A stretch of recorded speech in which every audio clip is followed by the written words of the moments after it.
Hello साथियों, आज हम जिस महापुरुष का नाम लेने वाले हैं वो महापुरुष कोई परिचय का मोहताज नहीं है।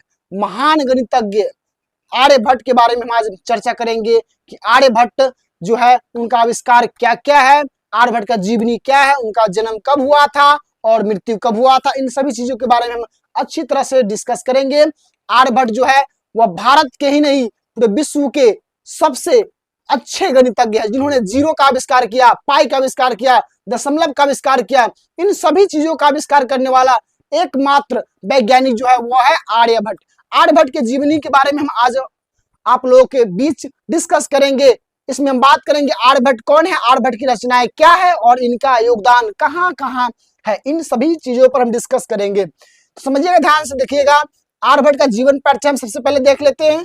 आर्यभट्ट, ध्यान दीजिएगा, आर्यभट्ट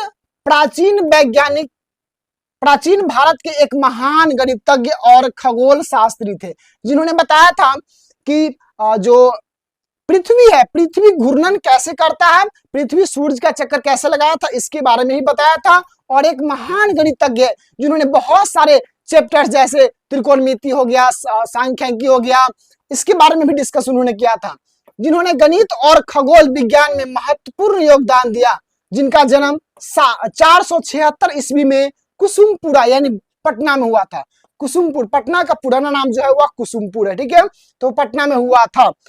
उनकी प्रसिद्ध रचना आर्यभट्टीय है। क्या है बाबू? आर्यभट्टीय, जिसमें गणित और खगोल विज्ञान के सिद्धांतों का वर्णन है। आर्यभट्टीय जो पुस्तक है इसमें जो है ना गणित और खगोल विज्ञान के सिद्धांतों का वर्णन इसमें किया गया है, ठीक है बाबू। आर्यभट्ट का जो जन्म हुआ था 476 ईस्वी में, कहाँ हुआ था बाबू? तो कुसुमपुर, यानी वर्तमान में भी जो है ना वो पटना उसको बोला जाता है, जो कि भारत में स्थित है।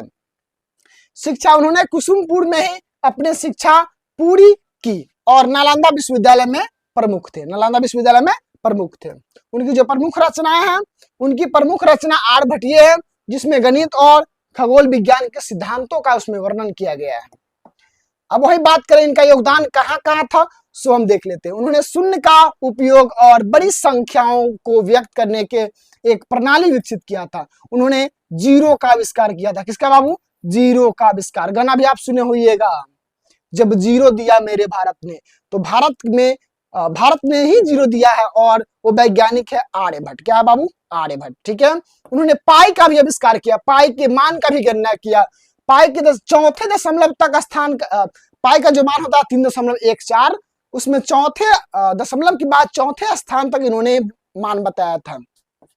उन्होंने त्रिभुज वृत्तों के क्षेत्रफल की भी गणना की और उसका सूत्र भी दिया था, ठीक है बाबू। उन्होंने पृथ्वी की घूर्णन, ग्रहणों की व्याख्या, ग्रहण जो होता है उनकी व्याख्या, ग्रहों की गति के बारे में भी उन्होंने व्यक्त किया था। उन्होंने खगोलीय मॉडल दिया, जिसमें पृथ्वी अपनी दूरी पर घूमती है और सूरज के चक्कर लगाती है।